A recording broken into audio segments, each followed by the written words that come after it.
So guys, Labas mo na din. we're waiting Di. sa in-drive.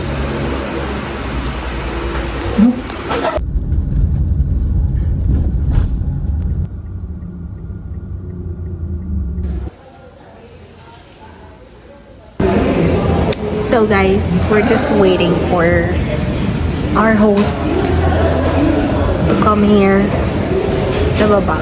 Kasi may nilansikaso pa siguro. But yeah, we're already here sa Sea Residence. Sana maayos yung room. Also, the facilities, what do you call that? People na mag-asikaso. So yeah.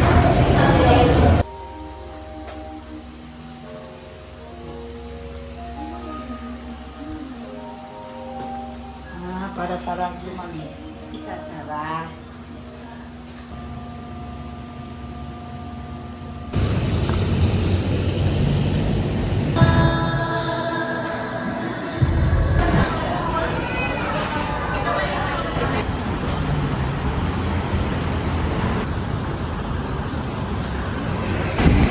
So guys, we booked a Airbnb for tomorrow's ceremony, mass graduation ceremony, para malapit na kasi and ang venue is sa SMS Pasay. So, ang call time kasi is